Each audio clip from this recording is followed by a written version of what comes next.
Because I think in general, you're just trying to say that men need to show up because they're not showing up how they're supposed to. But at the same time, I think you were saying they need to get back to being leaders or something like that. And I was just like, get back.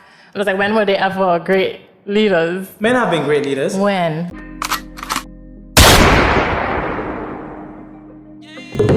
Is it on? The song? Yeah. I can play it. We can't even hear it. So we shimmy in to like And we can't hear the music. fake music right now. yeah. Let's get into it. Oh. So what's going on? So what going on? So what? We are back with episode 11. Once? That's in Spanish? Yeah. Oh my gosh. I said today I gotta go back to school for Spanish. It's okay, we got this. I never did well at Spanish. But yeah, we're back. Party has begun. It's your girl JojoRenée. and it's me, HadieLeonie, and we have a guest in the building. Yep. You can introduce Introduce yourself. All right. Greetings. My name is Cantave. Yes. It's a pleasure to be here. Look forward to our conversation. Pleasure Nice. to have you. Side note, guys, I'm holding the mic Yeah. because we had an equipment malfunction. So just so you are aware, it's a floating mic. This is a new invention, so Bear with keep that us. illusion. Yeah. But yes, we are back. It's been a minute. Like, Thank you guys for bracing. For your I think it's been a patience. month now. yeah, it has. We've missed y'all. We've missed this. We've missed the Yeah. camera, all of the setup, everything. But the biggest thing is we're in St. Maarten now. Oh, if you haven't noticed, we have a different background and everything. They're probably checking like, that's not Haiti green curtains I see it. And I'm not in Holland. No. No, you were just talking about that. But don't forget to like, comment, and subscribe, and hit the bell notifications so you're updated when we upload an episode. I remember. Yes, this You time. see the break do me well. Yeah, we But did yeah. it. Oh, I feel like if we come to Maarten, the one guest we needed for sure was Ralph, because I see everything you do for the island. I feel like, I think we're in the same generation. Yeah. Yeah. I think you graduated a year after me. What I year did graduated you- 2012. Yeah, so just a year after. Yeah, okay. And I feel like I you know I have... give off all my advice. But it's the fact that you have so much knowledge, though. Like, I feel like a lot of us don't have on the island, really. And Even off the island, because I live right next door, but I also don't know much. You know much about Sabre? Or would you say? From what I heard, Has some it old been? folks heard. You- know, old besides folks? it just being quiet. Yeah. It is. Oh, but no, I just feel like it was just, I don't know. I feel like we can't come to Maarten and not have you on for everything that you do. So But who are you and what Yeah. do you do? Because we need Great to tell question. the people. Yeah, right. In case you don't know me, so my name is Cantave. I am a Papa. journalist. That's the main thing, and a writer. In addition to that, I'm an author, public speaker, a youth advocate. Wow. I'm a husband. You know, I'm happily married to a wonderful, beautiful Yes. wife. Her name is Charity. Yes. Yes, indeed. Aww. Actually, well, I'm not sure when this will be up, but this year will be 5 years since we got married. This coming out Tuesday. Okay, cool. So then a week from now, Ew. we'll be that's celebrating nice. 5 years, which was 5 beautiful years. Lots of learning and growing, but We'll get beautiful into that. nonetheless. And yeah, I think the next big or interesting thing is that I made a decision to go back to school. I'm a lifelong learner, you know, even if it wasn't formal school. Yeah. And I'm just a person who believes in educating yourself. But I'm going back to study law. Wow. Yeah. Yeah, on the island. The But UVI. with the University of Curacao. Oh, how they doing that then? Just set up a branch on the island. That's my Oh, And that's so- new. Yeah. Okay. I can get into that too, which is basically, you know, a program that was set up to offer offer the law study to people on St. Maarten, because obviously there's a need for Yeah. Yes. local lawyers, you know. And I was like, well, I got a journalism degree, and that is a single-edged sword. So why not Yeah. add a law degree and then become a Exactly. double-edged sword? Yeah. You know. So yeah, that's in essence That's dope, who I though. am. You know, outside of the titles and stuff, because I'm not. You know, that doesn't make me. You know, I think the key thing about me is that I'm a very passionate person about society. I care about people. I am very intent on fighting for the rights of people, advocating for what is right and just. And key thing to that too, my faith is a basis from which I live. That's beautiful. Yeah, and I take that very seriously. Yeah, for I know. me, is my faith above everything else. It's Jesus and nothing for me. So yeah. And where can people find you? Because Instagram, Facebook, Threads. you have Threads. But we don't have Threads in Europe. They banned it. Oh yeah, They because, banned it, I mean, but I understand. It wasn't until after. You understand? Because That's it wasn't rude. until after when I realized, and I think maybe I made a mistake of hopping on to quit because the privacy. Wait, The whole. y'all ever watch Black Mirror, like the new season? No, but somebody that's told me I that's have too dark to. for me.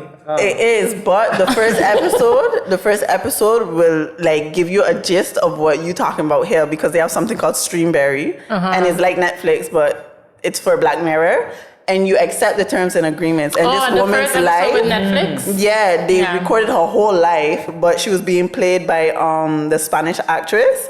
But everything she did, exactly what she did, was being broadcasted. And they were saying, yeah, your phone is there so it could see and hear everything you're doing. And when you accepted the terms and agreement, That was part of the condition. yeah, exactly. And she couldn't like fight it or anything. Yeah.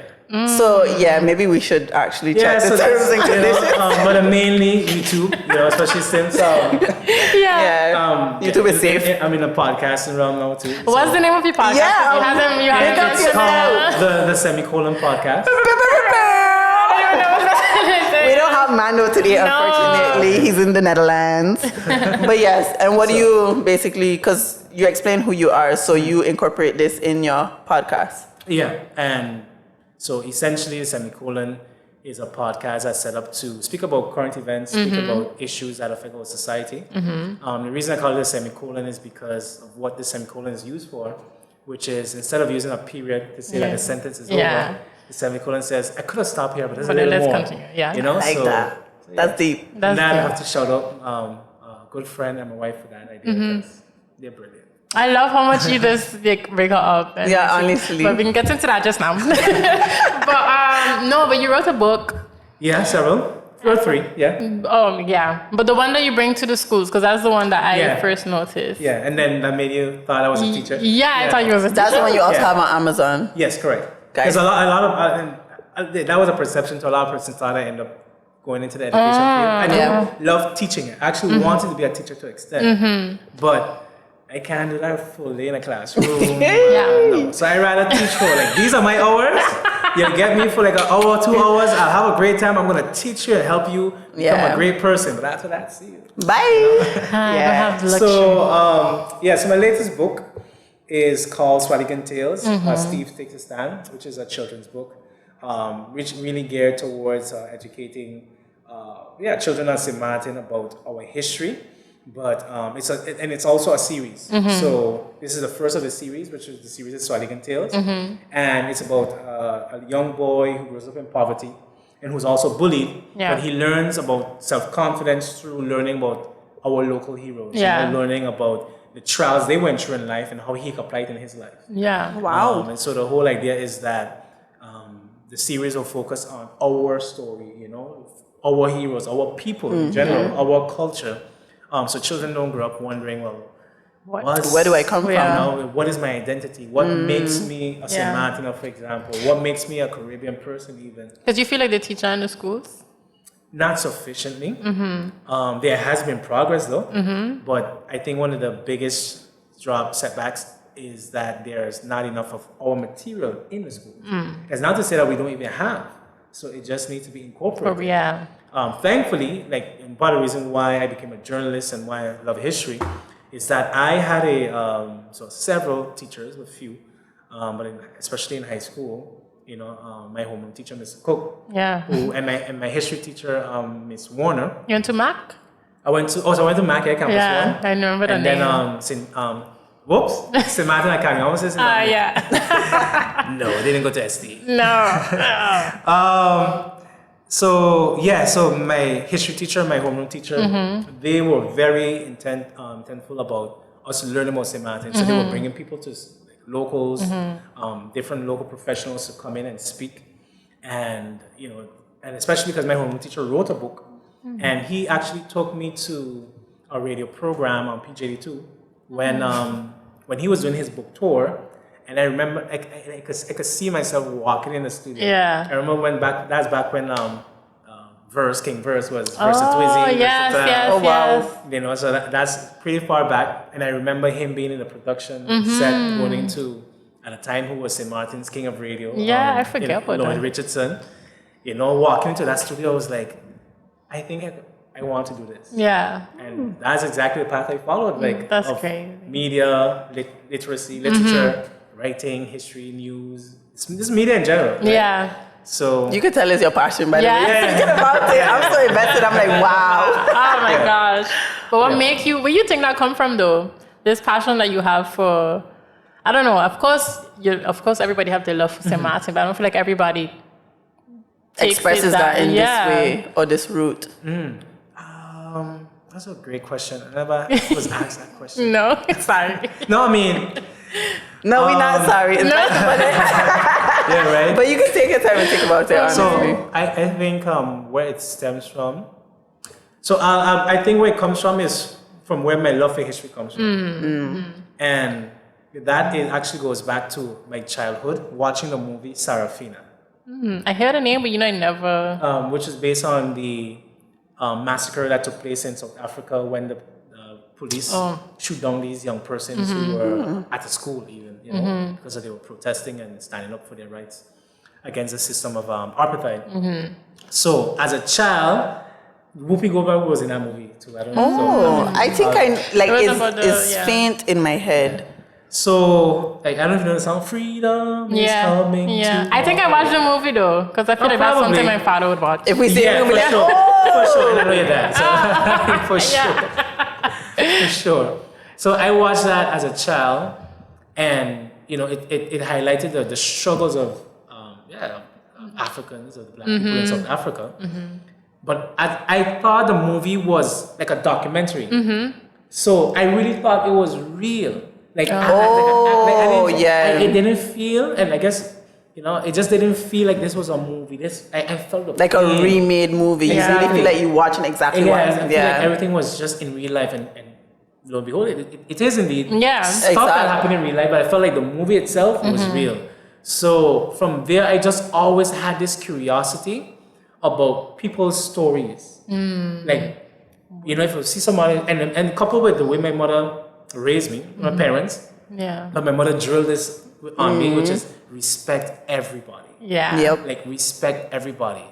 You don't know who people are, and it's not because, and so you don't respect somebody just because, this is the prime minister. Like, no, you respect every single person. Yeah. So for me, I find it's like my curiosity of people's stories, of what people go through in life, which helps with being a journalist. Yeah. And then just having that respect for people, so in a sense of just curious about this island, as far as how all the people on the island kind of make this island what it is, especially because we are so diverse, and it makes it even difficult to figure out what direction should we go in. So for me, I guess I'm passionate because I see St. Martin as a model nation for the world. That's because there's not too many places you can go where I'll simplify it in the sense of food. On one day you can have let's say Monday you can have the local food. Yeah. Tuesday you have Chinese food. Welcome. Wednesday you have the Tuesday. Wow. Wednesday you can have Haitian food. Yes. Thursday you can have the whole Hispaniola and have Dominican Spanish food. That's so true. And just their nation. You can go American with a bunch of junk food. Sorry to the Americans. Nice job. It's true. On Saturday. Waterfront. Yeah, okay, And then on Sunday you can do something Indian. And there's still so many more. So look at all the various options you have just with food. But it's more so in terms of our people, what makes up St. Martin. So it's very tough. It's a struggle for our leaders to give direction to this island because it's so diverse. And then every culture has their own beliefs, their own practices. So I look at St. Martin as a model nation where we can establish, all agree, no matter what nation you come from, a set or series of values, of norms, things that, we believe we can all identify with. Yep. Yeah. And with that, pull this island out of the rut that it's in.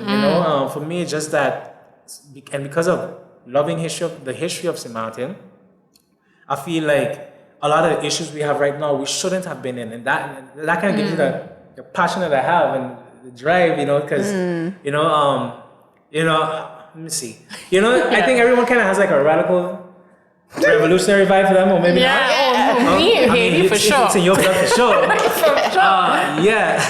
But I mean, mine is under control. How you mean? That's what they all say. But all I can say is that I'm very. I love this island. Like I will fight for St. Maarten. I feel you. That is And so I don't feel like we have enough people who will, and I mean fight for this island. Yeah. Go to war, you mean? It's people. Yeah. No, I mean fight. Yeah. My question is, how can we fight for this island? How would you basically tell people right now the St. Maarten, because we have a big St. Maarten listening group. How would you tell us, okay, if we're in the Netherlands, if we're on the island, what could we do to contribute to St. Maarten and the community itself? Great question. The first I would say is be your best self. Be It starts with you. Yeah, it starts with you, because I think the model example is Jamaica. Now, we often tend to feel away when we go elsewhere and people say, "Are you Jamaican? Oh my gosh. Oh, are you from the island?" Well, that stems from something. But why does the whole, no matter whether it's the States, Europe, no matter where you go, Yeah. the first Caribbean island people think of is Jamaica. Big fact. It's because Jamaica has developed a brand for itself, and that brand is a brand of excellence. Yeah. Big facts. Sports, music, That's true. even with a religion. Guns. Now, I ain't saying go out and create a Seman religion. Rastafari. There's a Rastafari. Yeah. Music. Yeah. And I can honestly say, if you're Jamaican, don't feel no way. It's just a fact. Y'all don't have the best food in the Caribbean. You really don't. No, Haitians. All right? Thank you. I feel like Haitians have Yes, the we best do. food. We do. Okay, just say. But Yeah. if people eat a Caribbean food, oh, this Jamaican oxtail is so great. Yeah. And it's like, you have a Haitian you know? accent. Yeah, it's true. Different. So in essence, because the excellence they bring when they hit the world stage, they dominate. Yeah. And one of the things that we need to transform, so to answer your question, is we need to transform ourselves from kind of shrinking and making ourselves small and feel little. And maybe because part of the reason is because St. Maarten, especially politically, had that intense culture of fear. And this is something you get in small communities, even not just small islands, they're even communities where, because everyone knows each other, you don't walk confidently. You tiptoe because I don't want to mash your car. Especially when your neighbor got so much gone. Yeah. It was like, so you just try to find so many ways not to ruffle any feathers, but we limit ourselves with that. And it's a culturation that we have, and then we go away with such limiting beliefs. That's true. Very true. For me, it's to be great, transform yourself, as an individual, and let people know, you're from St. Maarten. And I do have an issue with the brain drain issue we have, but at the same time, I do also believe not everyone needs to come back home. Because there's certain jobs you just can't do on the island. Yeah. It's not feasible for some people to come back home. Yeah. But by way of just showcasing to the world, look at the way in which, I took advantage of coming from, I benefited, etc. from this, being born and raised in this island. One of our, of course, we talk about this often, but one of our strongest suits is our friendly culture. Yes, we say sometimes, it's not as friendly anymore, but at the end of the day, we grew up with manners. Yeah. You know what I mean? And that's just that alone true. is something that sets us apart.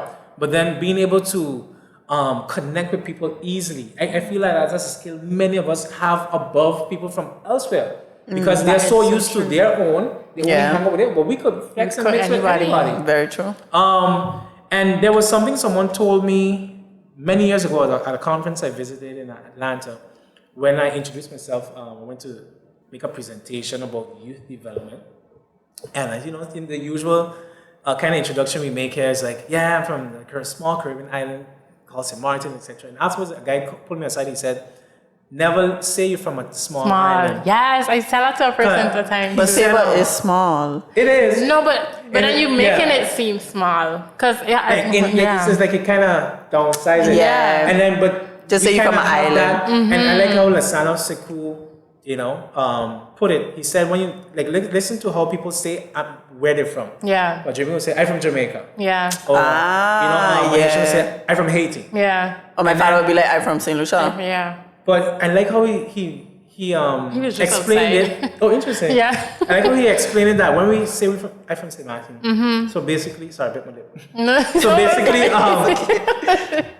So basically, you hear that drop in our tone. So you see, imagine what's going on in our soul. Yeah. And you communicating that to the other person, so they pick that up too. Exactly. Okay. So then, when we say we're from and he said, when you say you're from a small island, say, what sense that make? Because Britain is a small island. Facts. And they colonize people don't know that as more than a third of the world. They colonize about 90%. The sun never sets on the British Empire. 172. Until Meghan Markle came in. Yeah. Messed them up. No, but a friend of mine, I think it was a letter they was writing for a job, and they had put literally in the letter the small symbol. I was like, take that. I was also like in my just the cover letter. I'm from a small island called Saba. Yeah. Okay, I'm from Saba. I'm from Saba. I'm from St. Martin. You think, okay, it makes it look cute and a small island, and here I am. But no, I'm from St. Martin. Yeah. For me, I always used to say, because whenever I would say Saba, people were like, what's that?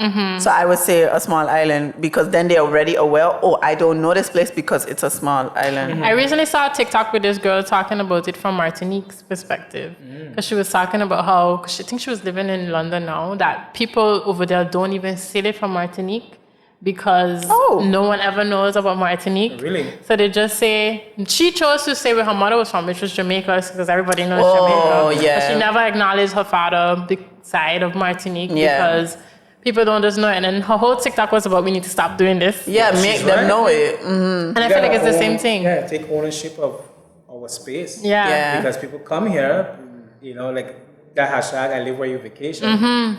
It's really true. Yeah. Especially for me, especially growing up in town. I grew up in town.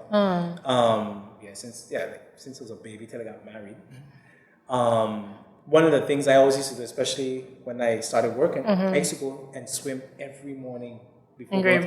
That's like a blessing. Like that is. You can't beat that. I would love to. Yes. You just can't beat it. No. And they say, side note, if you live by the ocean, you're like 20% happier. So you're already exposing yourself to that every morning. I know that. I don't want that. But I believe it though. I feel like vitamin C? Just being home in general, sometimes I just be like, I'm a totally different person home than I am in the Netherlands. It's a breath of fresh air. Because it's just, I don't know, it's just different. Home. But yeah, I was recently listening, I think, because you put snippets of your podcast on IG. So people could follow him on IG too. And one thing I feel like a big problem that we have now, though, is you were talking about land ownership. And how you see that actually being a detriment to our future then? Because if we want to get anywhere and we don't own anything, how are we going to ever, I don't know. Yeah, so then I think that ties into what I was speaking about what I was speaking about in relation to developing our identity and having common set of values as we move forward as a people in general. And land is really the way in which you make that happen. Yeah. So if you have less St. Martin people, less St. Martin born and raised people, less people who have a connection to this land, as home, and you have, for example, especially more foreigners, developers, and it's particularly the developers and people who come here to just for the sake of the economic exploitation of the value of our island, then you're really going to get a changing of the norms of St. Martin that will make it even a greater struggle to lead this island forward. So what I mean by that is, I use Emilio Wilson in that episode of my podcast. I reference Emilio Wilson Estate. Many of us have so much memories going to the Emilio Wilson Estate. For everything. Birthday parties. Weddings. School. Yeah, you name it. But look at the estate right now. You have a tourist attraction that he himself spoke, and there's actual evidence, a video of him in his old age, speaking about not wanting to have Whatever you have there in the wilderness estate that is nothing with culture or St. Martin, he don't want it. He didn't want that. He didn't want that. So, including the restaurant, he, that was not, what he was about. I mean, this is a man who owned a whole estate that, was part of the breadbasket of the island. And now we're talking about, for example, food security and all these, hot button issues. But then what did we do with the resources we actually have?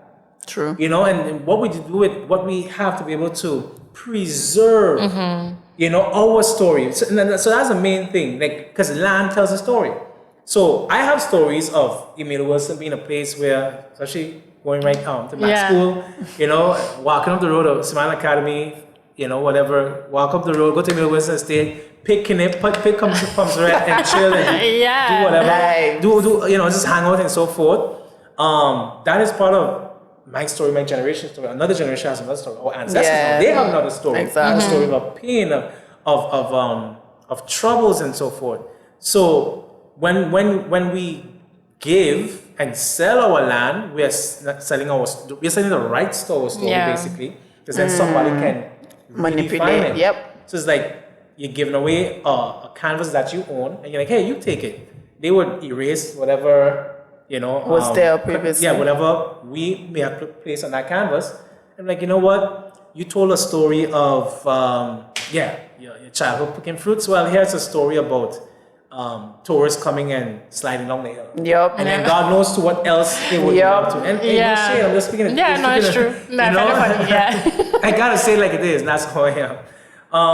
And God knows to what extent they will even further develop. So, going back to finalize that point on land ownership, is so crucial because if we continue to sell our land and don't make no effort to pass it down, and even as our generation, for example, collaborating, buying land together, going back to the old time way of function to an extent where we were more communal. If we don't apply that today, in whether it's business or land ownership, the narrative, the story of St. Martin is going to be something totally different.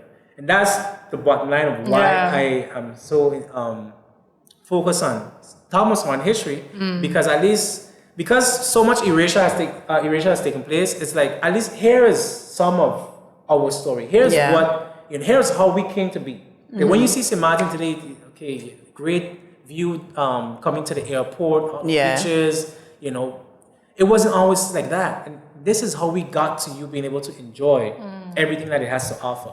Yeah. Or this is even how we got to the issues that we now have to deal with. It all goes back to the past. You feel like there's a solution? Because I think also we could say we could buy land together, but I also think some people don't even have the means nowadays to do that. Or you think it is possible? I think it's possible. So when it comes to this, land is something that ties into wealth, right? And one thing you learn is that you won't get rich quick. And you're not going to become wealthy just like that. Yeah. So I think what's necessary is to first get the knowledge. What does it take? Simply ask, what does it take to own land? Yeah. What if I'm thinking about the banking route, what are the requirements? Yeah. Yep. And especially since, if it's going to be where you do it with alongside others, then the contractual arrangements, what should that look like? Yeah. And how would we whether split it and do all those factors. So the first part for me is knowledge. The knowledge is out there, knowledge is available. At least let's go and get the knowledge. Yeah. And then from there, what steps to take following and then we that. can actually start building. And then you have those of us who may have the benefit of having inherited land. Yep. We also got to be wise in the way we build, in the sense that, frankly speaking, not everyone will be able to have the big house and the huge yard. Yeah. So we have to then now get used to a different way of living, and that's a reality, especially with modern conversations on sustainability and all those stuff, carbon emission, it's climate change and all of that. So we maybe want to live like how our parents or foreparents live, but in many ways, and in some ways we can, but in many ways things have changed, and so we just have to move on. And adapt to a level. See how you could incorporate how our parents live in a way that's more modern, but still taking that traditional route. Yeah. That's true. Yeah. Do you feel like these being back to the youths then? Because you said you was in Atlanta for youth development. Yeah, that was back in 2016. Well, how you get involved in that? So I saw opportunity in the newspaper, and that also helped shape my direction career-wise and so forth, which was the UNESCO office on St. Martin. They had an ad in the paper looking for a youth ambassador, a youth representative to represent St. Martin, Jamaica. And I was like, the first thing that came to mind was like, free trip. So I was like, travel for free? Yeah. And to represent St. Martin? Why not? Yeah. I registered. Shockingly, not many people did. And so kind of by default, I was the one able to do it. But still, from there, that was the first time I actually went abroad, went away and represent St. Martin, which was it was a conference on heritage and youth, something to do with youth and heritage. So basically how young people get involved in like heritage projects and so forth. Yeah. And I did a short presentation there too about the cultural heritage of St. Martin. And then from there, I work with the UNESCO office. And shout out to Miss Marcela Henry, who is the Secretary General of UNESCO on St. Martin, where she would then tag me along to go with her to do presentations on the island. So I did presentations with different schools, with different organizations, specifically with children. And their office had continuous opportunities. Like, for example, I was able to go to France because of them. And then there was this, there's still existing website that's called Youth Opportunities that posted youth conferences around the world.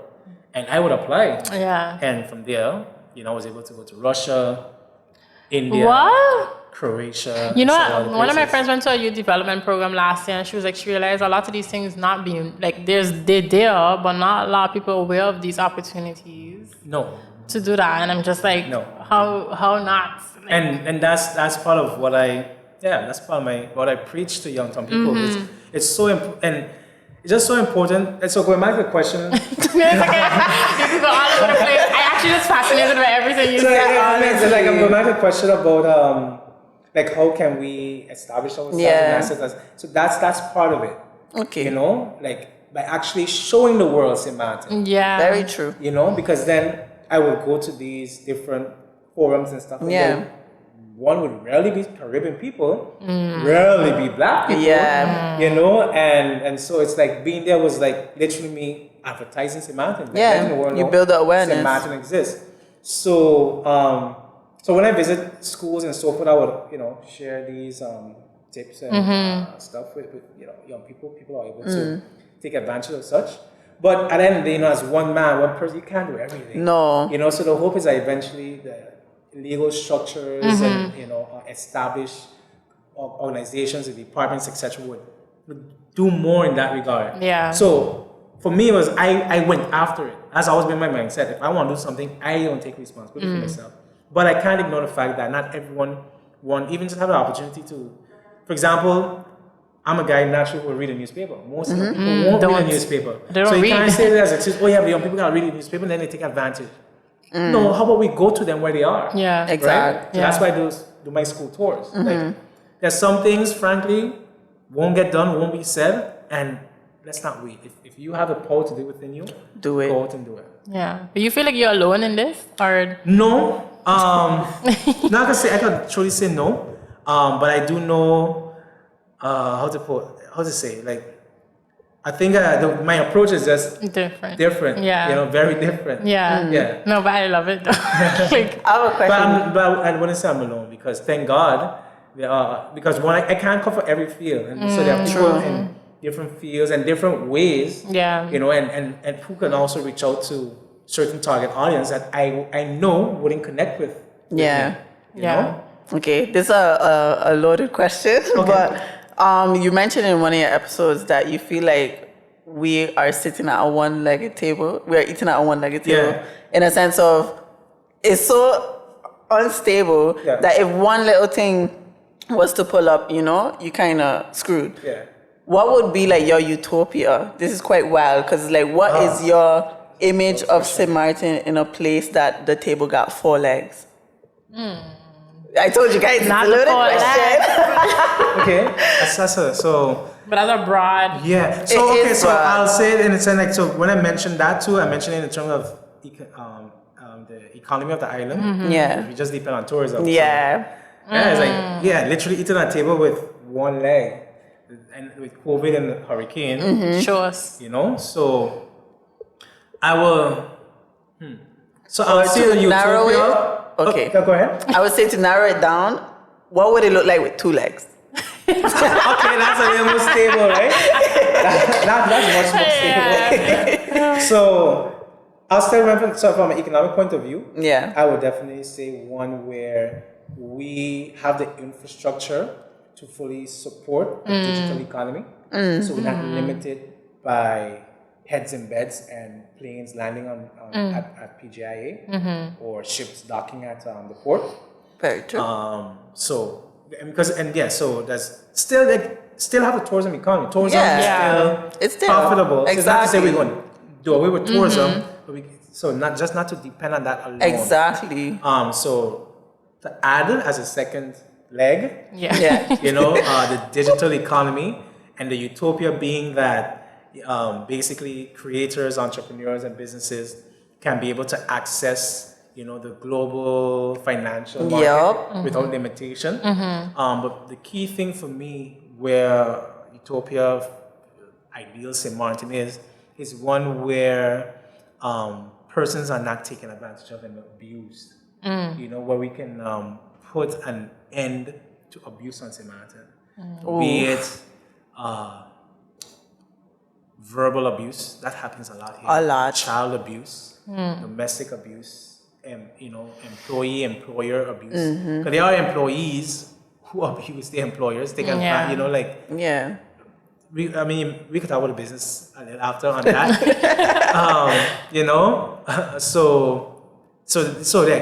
Put an end to abuse on this island, because I feel like that is one of the things that really keeps our people down and keep them silent, because they are afraid of further abuse by saying something. Yeah.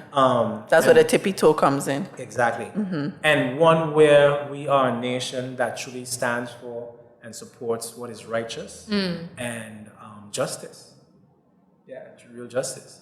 That leg looked nice. Yeah, we use the word equity.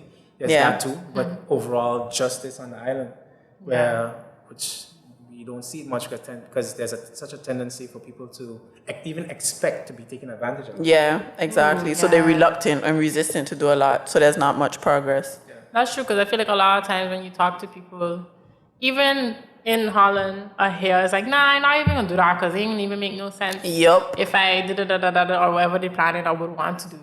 Yeah. And I believe in being a bulldozer, Yeah. Like, because that's I like it. that one. Wait. Repeat that one more time, please. I believe in being a bulldozer in the sense that I want people to destroy those limiting beliefs. Exactly. And know it's real. And Yeah. there's a lot of things I haven't shared about battles I had to face, by deciding to be vocal, deciding to stand up against wrong. Yeah, very true. Immorality and all of that. But I believe that we need to destroy those walls. We gotta tear down those walls. Exactly. So it's not just to be a bulldozer that's destructive, but bulldozer also used in building. To After build we something. destroy the systems and of corruption, of abuse and so forth, then we build A new systems foundation. of righteousness, of justice, of love, of care, empathy, and so forth. But I think that's the problem, because Jody said that on our interview yesterday. I think everybody became so individualistic. Yeah, I feel like we've lost the Communal. Community approach. basically. And I see some changes to it. One of the ways I see the changes to it is with parents. A lot of young parents.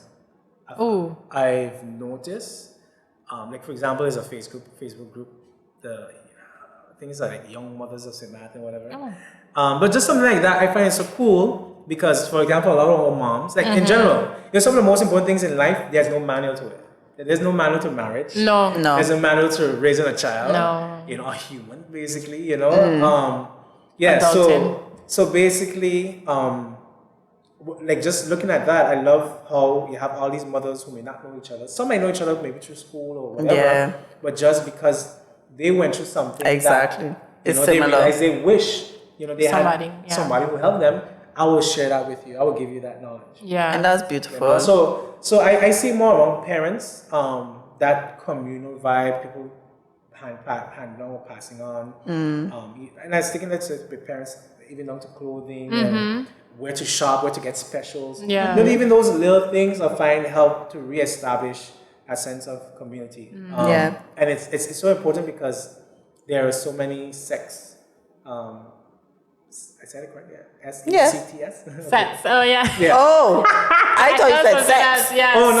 Sex. Sex. I don't have their lips to listen. Nah. You good. Yeah. So you have that in the island, just various communities, and they're kind of separated. Yeah. So I think stuff like that tend to bridge people. And I think that is what we need more of. For sure. What can help bridge, all the various communities on the island. Yeah. What can we agree on matters to us? I think also to take into account is the fact that we have these communities. You allow people more to use their voice, because even with the young mothers of St. Maarten, I feel like sometimes they wouldn't want to go to people who maybe can't relate. So now they get the feel to practice of okay, I want to say this, and I have somebody who could maybe relate, who could maybe give me advice. So it gives me that Elvis in the building. it gives me that practice to speak when I feel like I can't speak. Yeah. But I feel like we have a big problem with shame here.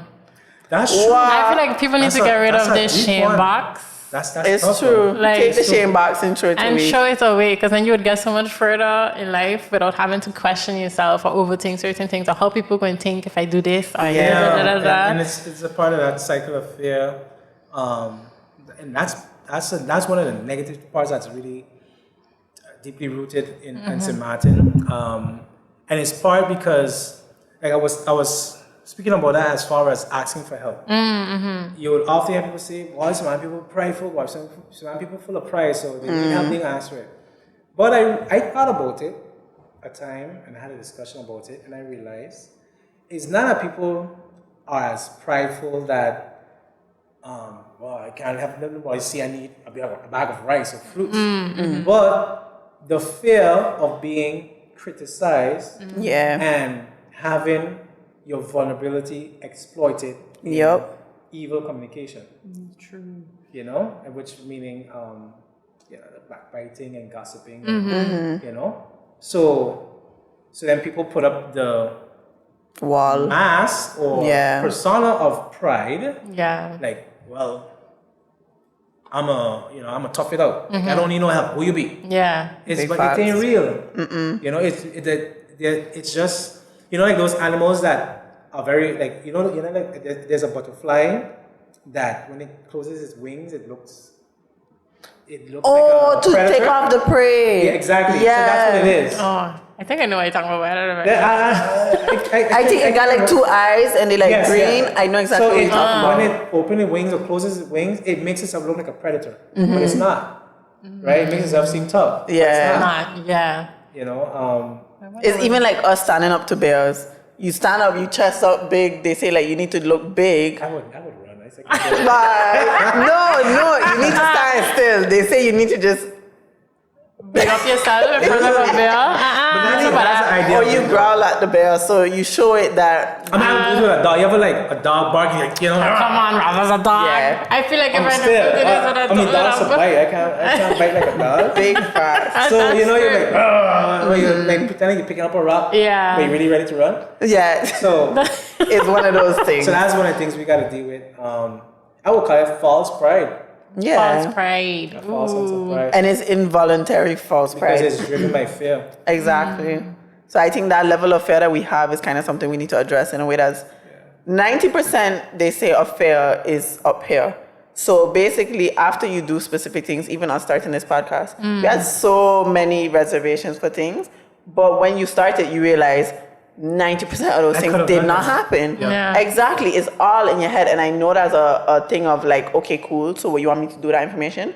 But stepping out of that comfort zone and facing that fear might actually make you realize, wow, I just spoke to this person about something very vulnerable, and it made me feel so good. And I guess if people are able to lean into that more, but also realize if I speak to this person and it doesn't make me feel good, one lesson I learned is I unfortunately can't go to them, but maybe I could go to somebody else. Like I won't generalize everybody based off of one experience. So I think that's something that's like important to note. I love that you said that, because what we could definitely learn is how to apply better discernment. You know, to be able to read people so you know exactly, is this person a safe person? Can I trust this person with something confidential? And certain patterns you see, you could realize. Because proximity tends to kind of cloud our vision from the entire picture. Close to someone is to you. You know, you really overlook, you really overlook who they really are, or certain parts of them, because, well, you know, you think about, okay, your friendship or your connection, and you don't see certain characteristics as dangerous or stuff that you need to be vigilant about, you know, until like there's a separation, and then you get to the cloud, it becomes clear. So even with that, I mean, that's, I guess, another time we could talk about friendships and, but you know, like everybody has been through a whole. This is part one, guys. But I see this morning, I'm not going to read how she say it, but she was just like, who we are is based on like where we are, and where we are is like something which I wish I could say it how she said it, but it's just like, it's all linked with each other, and where you are has a lot to do with who you are, and it's not, but I feel like it's the same thing like that. Like you just have to be very mindful of who you surround yourself. Because that says a lot about it makes a difference. And for me, what an approach I've taken to life in general is learn. You know, so even like on that point, like with, for example, when you go through separations with people, whether it's friendships, professionally, different facets of relationships. To learn. You know? Because sometimes we feel like when you cut a person off, or you have been cut off, but that person a wicked boy, you know, and you know, but not necessarily. No, what did you learn? I think so. I think it's just the way we just need to reprogram our minds from a place of care, a little more love, you know, and that would help us to heal, because we have forgiveness issues with forgiving, you know. So one of the scriptures that I live by is forget exactly where it is. You could Google it and find exactly where it is. Paraphrase it. For God has not given us a spirit of fear, but of love, power, and a sound mind. You know, that's the perfect thing to talk about. We'll segue into one of my questions, because we mentioned earlier that like one thing I realized is that you're really big on like speaking about your marriage and love and your wife. And I want to know, like, how do you think it's rooted in your faith, or where did that come from? That's a huge factor, but also I am a hopeless romantic. Big up the hopeless romantic. Hopeless romantic.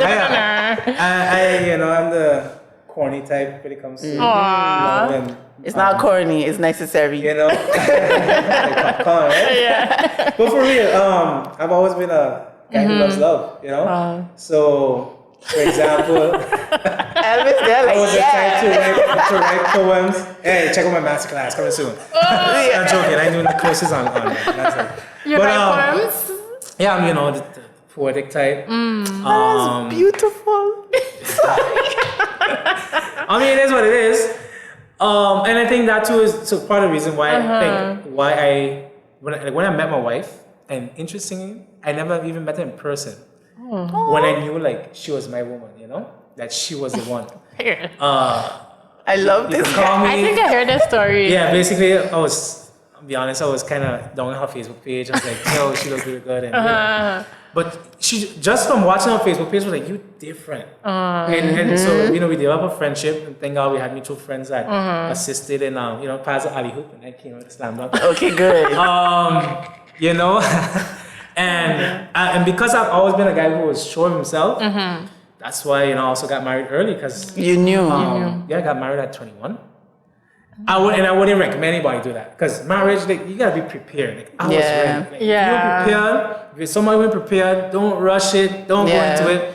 Because as much as it may sound rosy, it's not to say that me and my wife hadn't had tough times. You know? Like, I mean, that's a common thing you always hear. Marriage is not easy, and it's not. You gotta work on on your marriage. Exactly. But my faith played a huge role, And so, for example, in the book of Ephesians, it speaks about like the one we grew up hearing all the time: children, obey your parents. So it is the will of the Lord. But when you look at, there's one that I think parents ignore, which is fathers don't drive their children to wrath. Parents don't, sometimes they don't pick up on that. But in that same Ephesians, I think it's in Ephesians 5, it mentions that, for example, wives need to submit to your husband. I know that I rubbed the women wrong already. Like, me submitting to man. Anyhow, the scripture speaks about, in that scripture, it mentions, though, husbands, like it mentions like wives respect your husband. But what it mentions that really stood out to me was the 3 times it mentions husbands love your wives. Husbands love your wives. And for me, I saw that repetition as intentional. In a sense that when we look at the society today, the issues between men and women, and even the male crisis that you see existing today, I think it's part of that is rooted in the fact that a lot of men, a lot of us haven't learned how to love and haven't received love as well. Don't know what it is to lovingly or healthily receive love, especially from another man, your father primarily. So it's been proven, how all of these stuff has affected men in general. But I find that to answer your question.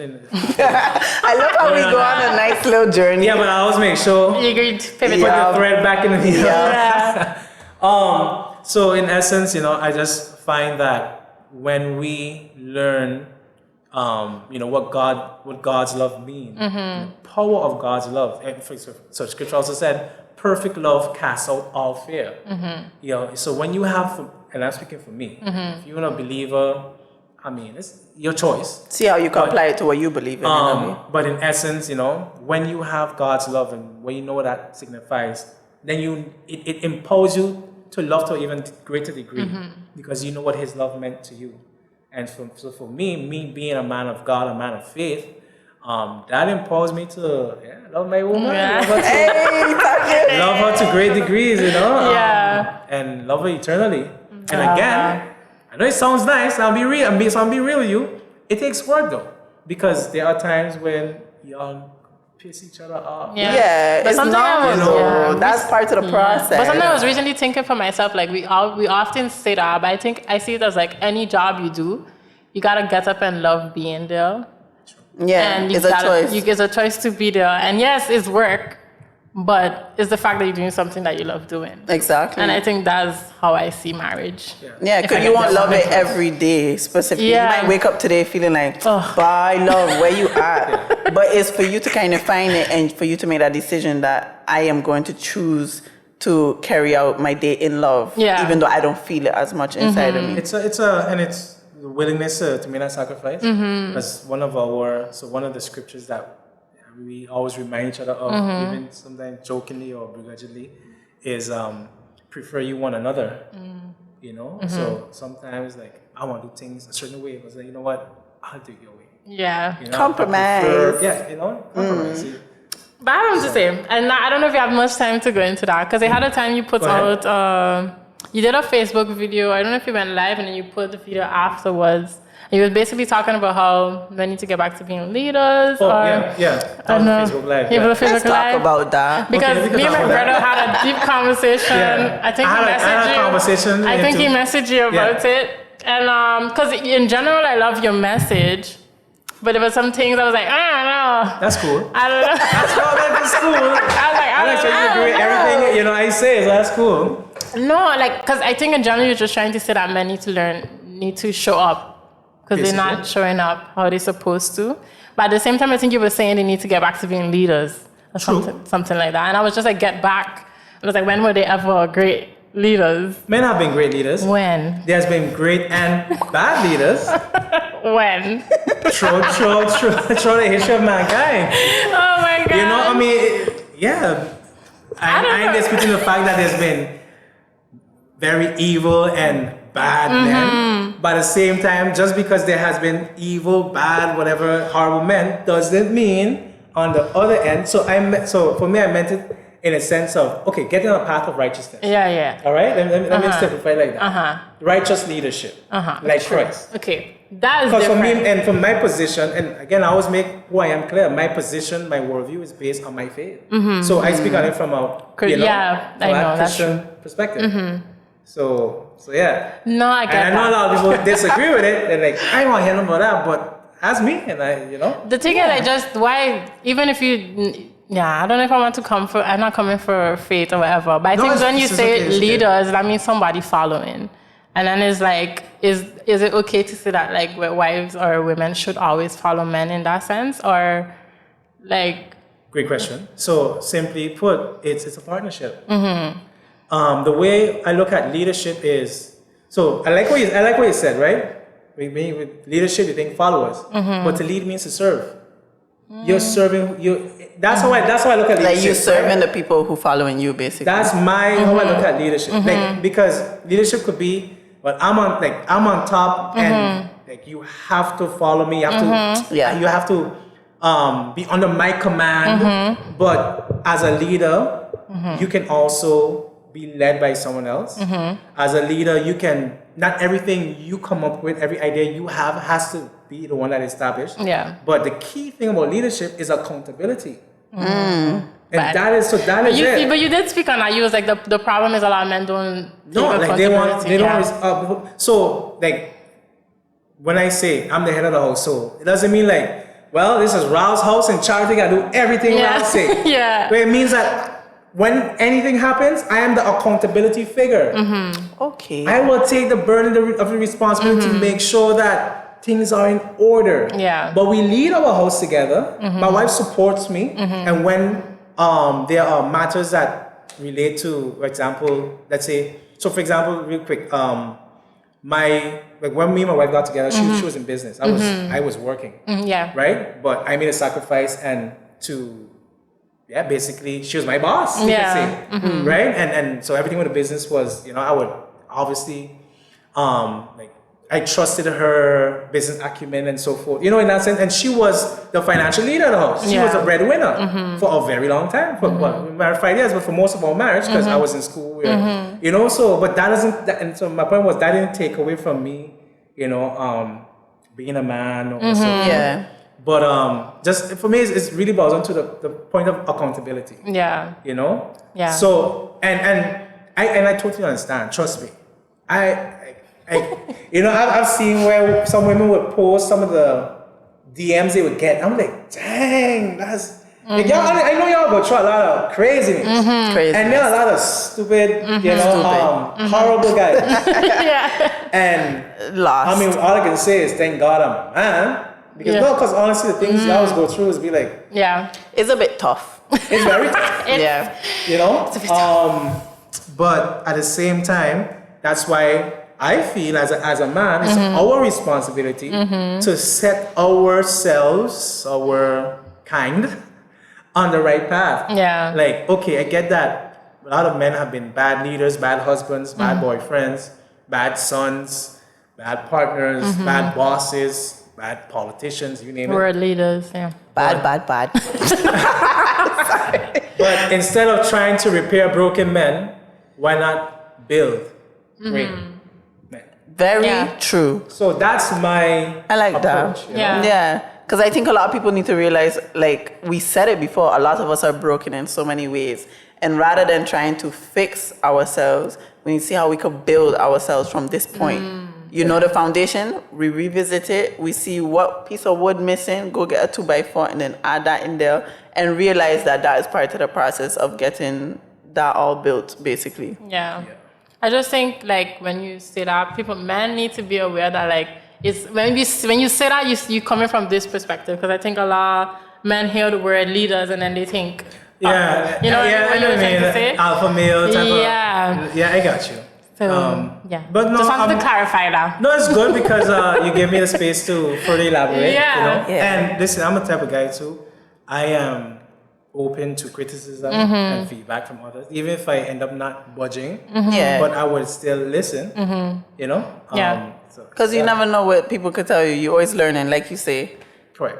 But guys, I have a game. Cool. Oh, yeah. And I think it's a proper game. It's a quick fire game, so this is gonna take like 3 minutes. Cool. But y'all gotta answer quick. So Okay. it's this or that. You go first, because I This or have that? Oh no, both of you. Oh, okay. So it's basically I'm gonna give you 2 options. You have to pick one. Oh, this or that. Okay. So I can start off easy. Mango or kidnap? Mango. Kinnip. Okay. Oxtail or conch soup? Oxtail. Oxtail. I don't like conch. Horrible. Domino's or KFC? Domino's. Domino's. Mullet Bay or Lottery Farm? Mullet Bay. They mess up Molly Bay, so I'll go with Lottery Farm. You know, I haven't been there since they did that. American tourists or European tourists? American. Big tippers. Okay, good. Oh my God, David. Europeans cheap. Oh my God. 2 more. Plane or boat? Plain. Ooh, a what? Plane or boat? Plane. Okay, and Unless the you're last going one. This Sable. one is intense. Okay, guys. The airport complete or GB never cutting out again? I feel like you should answer that. I've seen that you live Yeah, there. this one was really meant for you. So, repeat that again. The airport complete or GB never cutting out again? Cheapy never cut. And then I would switch It's like, to, like bun them, please. and I would switch to boats in that case. Like, yeah. I understand. They're saying I the understand. fridge get messed up already. Yeah. Oh, I heard of yeah. cold And stoves, especially that we are everything. content creators, you're busy working and like sorry, like catch a boat comes to mind. But yeah, you go see some dolphins maybe. Yeah, or whale. Well, that was the game, guys, I and like this that was episode 11. Yes, Nice. we made it to the end. We Alrighty. did. Thank you Yes, so much. thank you It was a so pleasure. much. Remind the people then where they could find you, please, and let them know what's so coming up. Check me out on Threads. Oh, Why you gotta do that? Yeah, Ralph Cantave. You know my socials are all my name. So Twitter, LinkedIn. What I We use the gonna link most it. is Instagram, Facebook, YouTube, my YouTube channel. Yes, Subscribe. You know, check out the Semicolon For podcast. sure. And you can be happy on my WhatsApp. You ever want a conversation, whatever. And yeah, God bless you and thanks for Yeah. watching. Oh, thank you. Thank you. Did you enjoy being on our So when I come to podcast? Holland, Please. like I said, Please. I've actually only been to Holland in transit to other places. Yeah, So you I need to never actually really- touch the ground, like Yeah. reach. But when you come, let us know. We'll have Yeah. a part too. Because this is a Before we lovely end, conversation. shout out to Picture This Studio. Back, Make sure you Elvis go. in the If you building. want any photo shoots, anything done, weddings, Contact Mr. Harrody. contact Yes. Mr. Harrigan. The studio's Funerals, beautiful. parties. They got lights galore. I was confused when I came in. I was like, so many lights. So I think it's E. Harrigan Photography. Follow him for all We'll the link good him below. stuff. We'll link it below in the video. Yeah. Yes. And this was episode 11, guys. Thank y'all for tuning in. We back bi-weekly on Tuesdays, and we out. Bye. God bless you.